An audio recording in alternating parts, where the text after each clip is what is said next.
Be me. Jace. Or Shaba. Work in IT for a decent company. Not saving the world, but the pay is stable and the work is interesting enough. Live in my own apartment. Nothing fancy, but it's mine. For the last 4 years, I've had a girlfriend, Aliana. When we first met, she was amazing. Funny, driven, had this fire in her eyes. She was working some dead-end retail job to pay the bills while trying to get a foothold in social media marketing. I believed in her completely. We felt like a team, like it was us against the world. She'd come over after a long shift, completely exhausted, and I'd have dinner ready. We talked for hours about her dreams, her plans to build a personal brand, to work for a company that mattered. I was her biggest cheerleader. A couple of times, she found these online SMM certification courses that were pretty expensive. She was hesitant, didn't think she could afford them. I didn't even blink. Took care of it. Told her to consider it an investment in our future. She was so grateful back then. Cried and said no one had ever supported her like that. For about a year, while she was building her portfolio and applying for jobs, things were tight for her. I covered her share of the rent more times than I can count. Never kept a tally. Never held it over her head. That's just what you do when you're a team. My friends were a bit skeptical. They were good guys. The kind of friends you've had since you were a kid. They thought she was a bit too focused on appearances, on what other people thought. I told them they were wrong. That they just didn't see the ambitious, brilliant woman I saw. I defended her, even argued with one of my best friends about it. Eventually, all her hard work paid off. She landed a job at a trendy, up-and-coming startup. One of those companies with a slick website, a lot of pastel colors, and a mission to empower people through sustainable, ethically sourced whatever. I was so proud of her. I took her out to the nicest restaurant I could afford to celebrate. That night, she seemed like the woman I fell in love with. But it was the beginning of the end. I just didn't know it yet. Her new work environment was intense. It was less of a company and more of a lifestyle brand. Everyone there was extremely online, obsessed with personal branding, networking, and climbing the social ladder. Her new work friends, especially her female managers, were these hyper-ambitious girl boss types. Their conversations, which she started recounting to me, were all about leveling up, optimizing your life, and cutting out negative energy. At first, I just thought it was corporate jargon. Then, that jargon started leaking into our life. It started with little things. She'd look at my setup for playing video games with my friends and call it my decompression pod. She suggested I reevaluate my personal brand when I wore an old band t-shirt to the grocery store. I laughed it off. But it felt weird. Condescending. Then came the criticism of my job. It wasn't direct at first. Just little questions. Have you thought about moving into a management track? Don't you ever feel like you're stagnating here, my boss? She's only 30, and she's already a VP. It's so inspiring. I'd tell her I was happy. I liked my work. I was good at it, and I had a great work-life balance.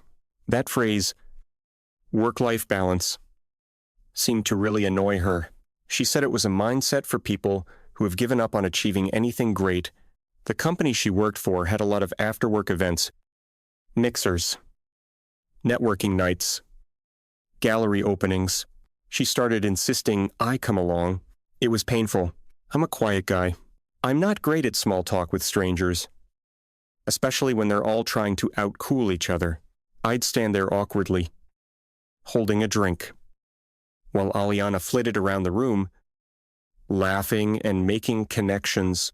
One night, I was talking to one of her colleagues about a movie I'd recently seen. It was just a normal conversation. Aliana came over, put a hand on my arm, and smoothly changed the subject to a recent industry conference she attended. She gave me a look. It wasn't angry. It was worse. It was embarrassed, like I was a child who had just said something inappropriate at the dinner table. The car ride home was silent. I finally asked her what that was all about. She sighed, this deep, theatrical sigh. She explained that I didn't understand how these things worked, that my conversation was low value, and that I should be talking about things that build social capital. I was just talking about a movie. My friends were next on the chopping block. We had them over for a BBQ, something we used to do all the time. My friends are normal guys. They work in trades, in sales, in government jobs. They talk about sports, cars, and complain about their bosses. Aliana was polite to them. Budistant. She spent most of the time on her phone, answering urgent work emails. After they left, the critique began. They weren't ambitious enough. They were stuck in a traditional mindset. She asked me if I ever felt like my friends were holding me back from my full potential. I told her my friends were good, loyal people who had been there for me through everything. She just shook her head and said, "You are the average of the 5 people you spend the most time with." It was like she was reciting a line from some motivational influencer's playbook. Our arguments became more frequent. They were always about me not being enough, not ambitious enough, not sophisticated enough, not wealthy enough. She started talking a lot about partnership, how a modern relationship is a strategic alliance between 2 high-value individuals, pushing each other to greater heights. I asked her if love and affection still factored into her equation. She said that emotional support is the baseline, but a true power couple builds an empire. I felt like I was dating a CEO, not a girlfriend. The physical affection started to dwindle. She was always too tired, too stressed, too busy planning her next career move. Compliments disappeared, replaced by constructive feedback. She told me I needed a new wardrobe. My clothes were uninspired. She told me I should get a different haircut, something more assertive. She even critiqued the way I talked, saying I used too much hesitant language. Every part of my personality, everything she once claimed to love, was now a flaw that needed to be fixed, a bug that needed to be patched. I started to feel like a project. Her fixer-upper boyfriend. The worst part was the feeling of being constantly tested. Every conversation was a job interview. I was failing. She'd ask me what I was reading, and if it wasn't some business biography or self-help book, she'd look disappointed. She'd ask about my day at work, and if I didn't have some major victory or corporate battle to report, she'd lose interest. I started to dread coming home, my own apartment, the place that was supposed to be my sanctuary. It felt like a performance review I could never pass. I tried to talk to her about it. I sat her down one evening and poured my heart out. I told her I missed the old us, the team, the couple that supported each other instead of judging. I told her I felt like I was losing her, that she was becoming someone I didn't recognize. She listened patiently, with a practiced therapeutic nod. When I was done, she told me that my feelings were valid, but that I was misinterpreting her intentions. She wasn't criticizing me. She was challenging me. She wasn't pulling away. She was creating space for my growth. She said my discomfort was just growing pains, and that I was exhibiting classic male resistance to a powerful woman's success. She had an answer for everything, a perfectly packaged corporate feminist buzzword to deflect any real emotional responsibility. It was a conversation with a brick wall, a very articulate, well-branded brick wall. I felt completely alone in a 2-person relationship. The money issue came up again, but in a totally different way. I never once mentioned the thousands of dollars I'd spent on her courses or the months I covered her rent, but she started making comments about our finances. She wanted to go on a lavish vacation to some trendy spot she saw on social media. I suggested a more modest local trip. Since we were trying to save up, she scoffed, said she didn't want a mediocre experience. Then she said the line that made my blood run cold. "If you had a better job, we wouldn't have to worry about things like this." After everything I had done, after all the support I had given her when she had nothing, that was the moment I knew, deep down, that it was over. The respect was gone, completely, but I was still a coward. I couldn't bring myself to end it. I kept hoping the old Aliana would come back. She ended up making the decision for me. It was a few weeks later. I don't remember the exact day. She had been at a work awards ceremony. She came home late. Well after midnight. I was in bed pretending to be asleep. I just didn't have the energy for another performance review. She turned on the light. "Jace, wake up. We need to talk." I sat up. She was standing at the foot of the bed, still in her fancy dress. She wasn't drunk. She was disturbingly sober. Her eyes were clear and cold. She didn't sit down. She stood there, like a manager about to fire an underperforming employee. She started with, "This isn't easy for me to say." She then launched into a perfectly rehearsed speech. It was a masterclass in corporate doublespeak applied to a human heart. She talked about her personal growth trajectory. She talked about the divergence of our life paths. She said she needed a partner who operates on the same frequency. It was all nonsense. But the message was crystal clear. I just sat there, numb, listening to her. I asked her if there was someone else. She had the audacity to look offended. "This isn't about someone else. This is about me. It's about honoring my own potential and not letting myself be held back by attachments that no longer serve my higher purpose."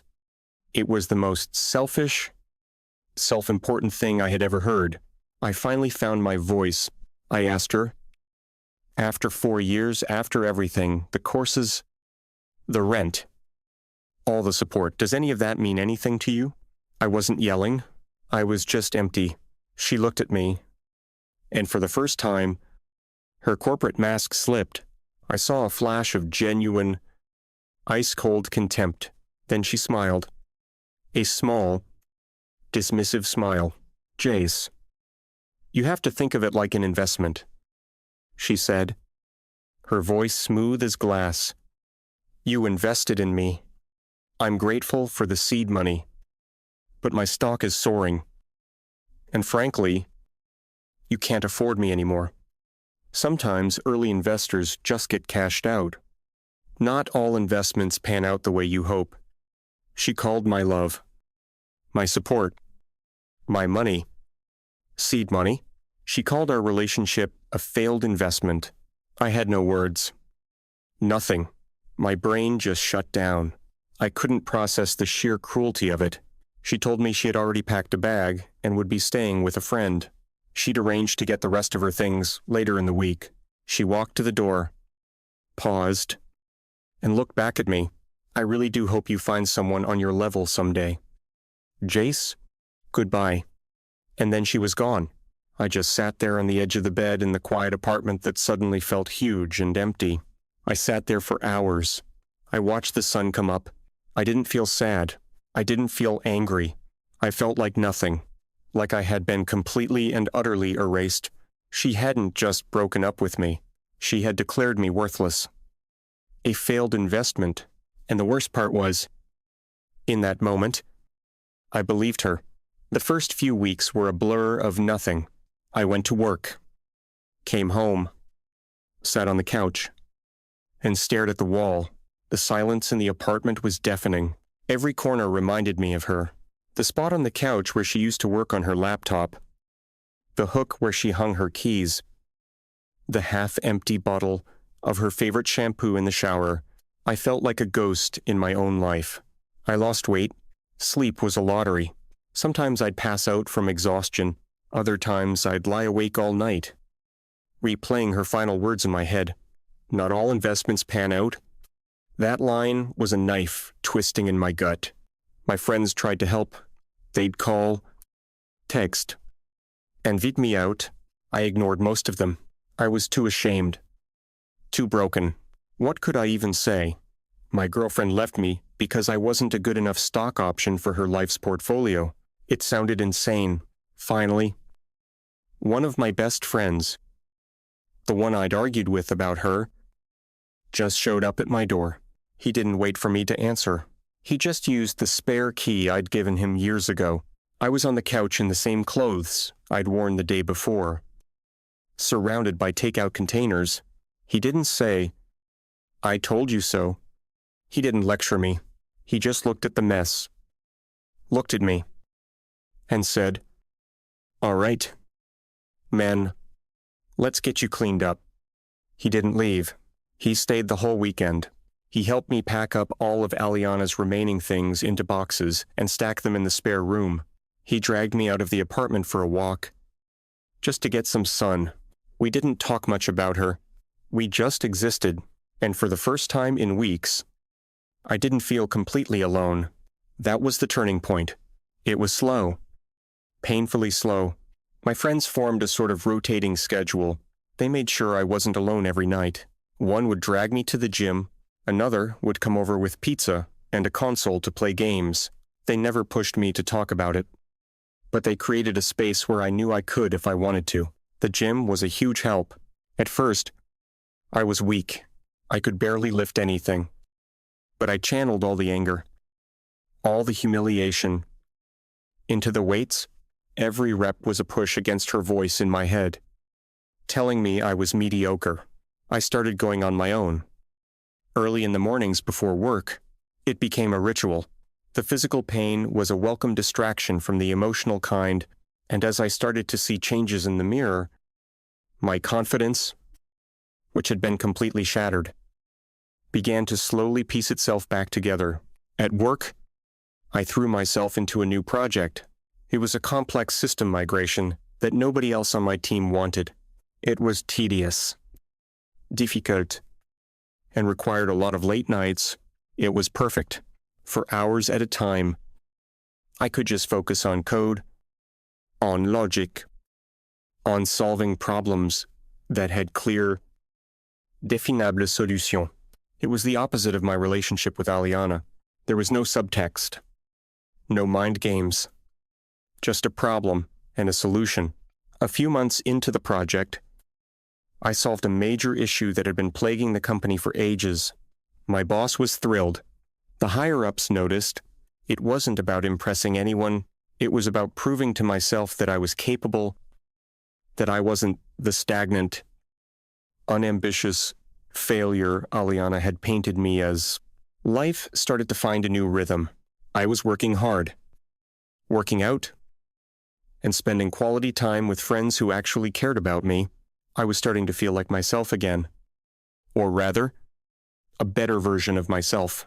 One weekend, my friend suggested we try something new. There was an indoor rock climbing gym that had opened up nearby. I was hesitant at first, but they convinced me to go. The moment I got on that wall, something clicked. It was like the project at work, but physical. A puzzle for my body. It required complete focus. You couldn't be thinking about your ex-girlfriend or your job or anything else. You had to be present, focused only on the next handhold, the next foothold. I was terrible at it, but I loved it. I started going a couple of times a week. It became my new obsession. Meanwhile, I'd occasionally hear things about Aliana through the grapevine. Social media made it unavoidable. Her profile was a curated masterpiece of success. There were pictures of her with a new guy. He looked exactly like the type she'd described wanting. Sharp suit, expensive watch, smug smile, a finance bro. There were photos from fancy restaurants, rooftop bars, and weekend trips to exclusive resorts. Her captions were full of nauseating hashtags about living your best life and building an empire. Each post felt like a targeted missile designed to prove how right she was to leave me. It stung. I won't lie. But the sting was getting duller. I was building my own life. A life that didn't need external validation or Instagram filters. I was happy for the first time in a very long time. Genuinely happy. It was on a regular evening at the climbing gym. I was trying to solve a particularly difficult bouldering problem, falling over and over again. I was frustrated, about to give up. A woman's voice from behind me said, "You're thinking too much. Try leading with your left foot." I turned around, She was leaning against the wall, smiling. This was Ella. She had this warm, genuine smile that made you feel like you'd known her for years. I took her advice, tried the route again, and to my surprise, I made it to the top. I climbed down, grinning like an idiot. I went over to thank her. We started talking. The conversation was effortless. We talked about climbing, about our jobs, about stupid movies we liked. She told me she owned a small bakery nearby. There was no pretense, no agenda. She wasn't interviewing me for the position of high-value partner. She was just talking. I found myself opening up in a way I hadn't with anyone in a long time. We ended up talking for over an hour until the gym was about to close. As we were leaving, I took a chance and asked if I could buy her a coffee sometime to thank her for the climbing tip. She smiled that incredible smile again and said she'd like that. Our first date was just coffee. It lasted for 3 hours. I learned that she'd built her bakery from the ground up. She worked incredibly hard, waking up before dawn every day. But she loved it. Her passion for it was infectious. She asked me about my job. I told her about the IT world, expecting her eyes to glaze over. But she was genuinely interested. She asked smart questions. She was impressed by the complexity of it. She didn't see my job as a status symbol. She saw it as a skill, something I was good at and worked hard for. It was a completely new experience. I told her vaguely that I'd recently gotten out of a long, difficult relationship. I didn't go into details. I just said it ended badly and that I was still finding my feet. She didn't press. She just nodded and said, "I'm sorry you went through that. It takes time to heal." That was it. Empathy. Simple. Honest empathy. A few days later, I was back at the climbing gym. Ella was there. She saw me and waved me over. She handed me a small paper bag. "I brought you something," she said. Inside was a pastry. It was still warm. "A little fuel for your climb," she explained. It was such a small gesture, but it hit me like a ton of bricks. In 4 years, with Aliana, a woman I had financially supported and emotionally carried, she had never once done something like that. Something small, thoughtful, and selfless. Just to make my day a little better. I almost choked up right there in the middle of the gym. That was the moment I knew this was different. Our relationship grew naturally from there. We spent our weekends hiking and climbing, not at pretentious networking events. We cooked dinner together at my apartment, talking and laughing. Instead of going to overpriced restaurants to be seen, she respected my quiet nature. She didn't try to change me or mold me into something I wasn't. She loved my simple friends, and they loved her. They saw how happy she made me. She celebrated my promotion at work with a homemade cake, not with a lecture on how I should already be aiming for the next level. She didn't care about my job title or my salary.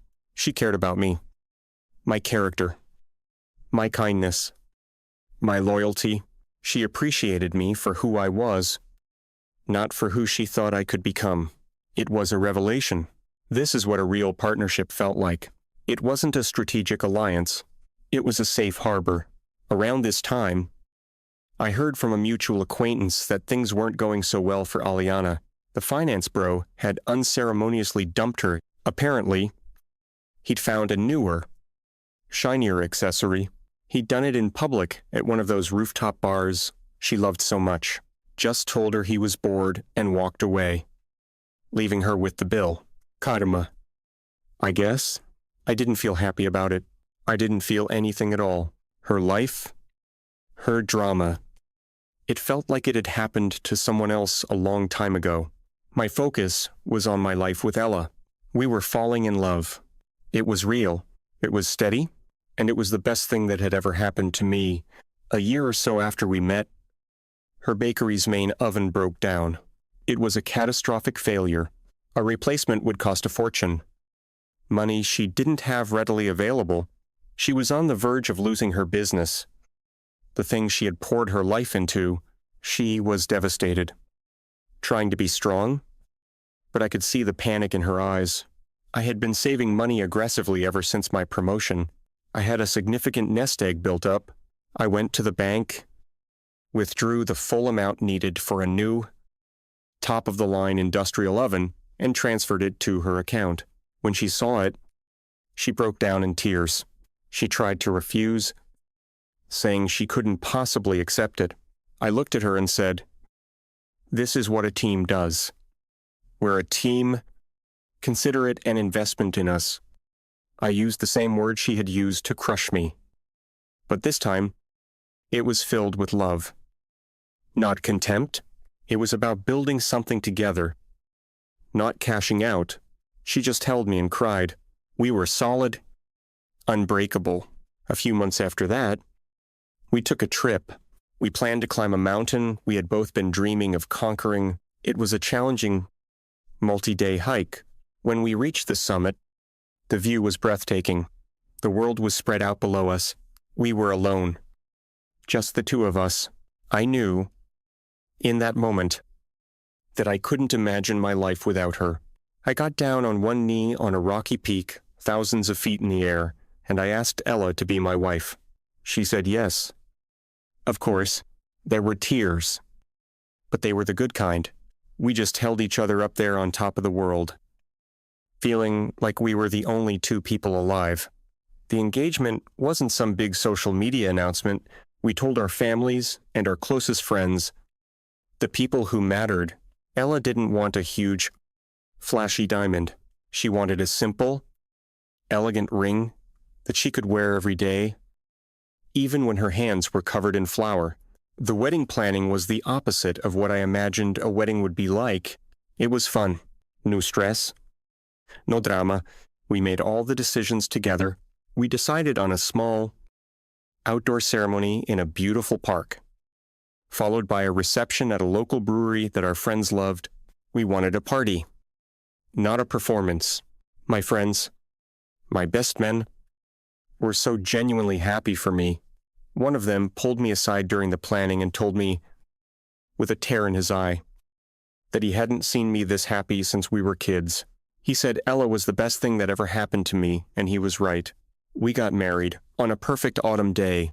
Seeing Ella walk towards me down the aisle, it's a feeling I can't even describe. She looked so beautiful. But more than that, she looked so full of joy. When she looked at me, I saw love, respect, and a lifetime of partnership in her eyes.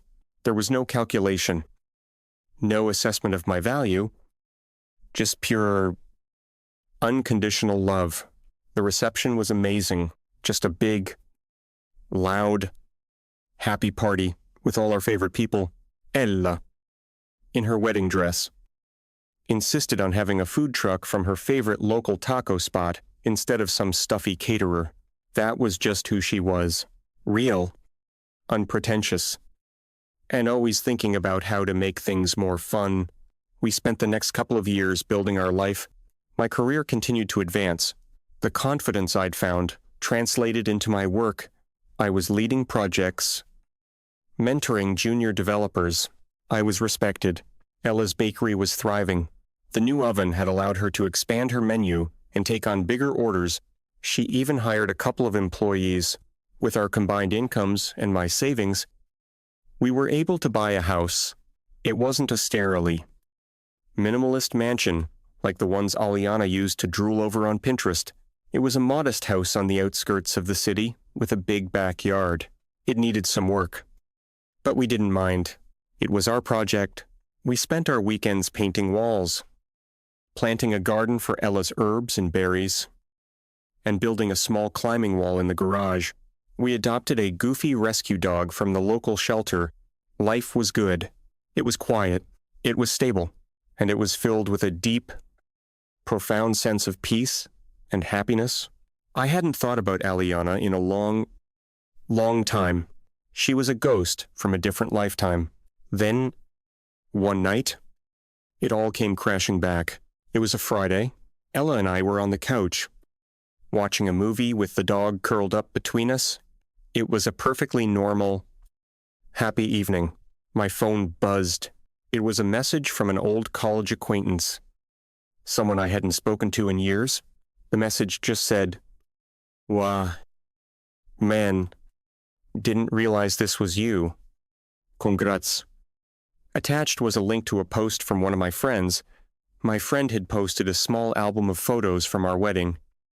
Just a few shots of the ceremony and the reception. He'd tagged me in it.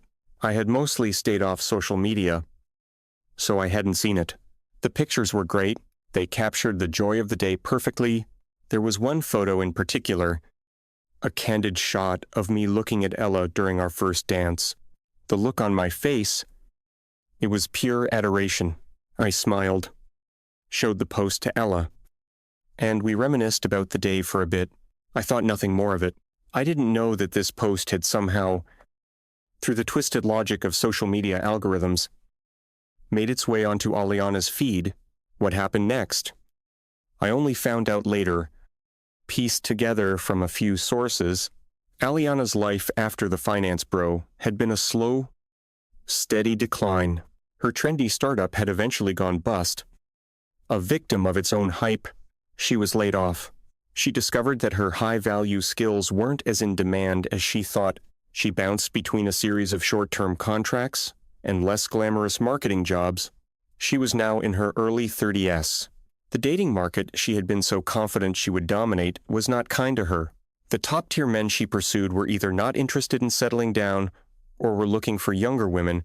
The normal, decent guys she now considered were wary of her obvious social climbing and entitled attitude. She was alone, living in a small apartment she could barely afford, watching all her girl boss friends get married and have kids. While she was still chasing the high-status life that seemed further away than ever, she was bitter, lonely, and stuck. So, on that Friday night, while I was happy and content on my couch with my wife, she was doom-scrolling through her phone, drowning her sorrows. And then, she saw it. The wedding album. She saw my name. She saw my face. She saw me looking happier and more successful than she could have ever imagined. She saw my beautiful wife, a woman who radiated warmth and genuine success, not the brittle, curated kind she chased. She clicked on my friend's profile, then found my profile, which I rarely used. She saw pictures of the house, the dog, the trips Ella and I took. She saw a life, a real, tangible, happy life. The life she could have had, the life she threw away because she thought she deserved better. It was a public record of everything she had misjudged, everything she had lost. It wasn't just that I had moved on. It was that I had built a better life, a life of true wealth without her. My success was the ultimate invalidation of her entire worldview. The safe, mediocre guy had won, not by playing her game, but by refusing to play it at all. All her talk of value, ambition, and leveling up was shown to be hollow. She had cashed out her investment right before it matured into something priceless. The realization didn't come as a slow dawn.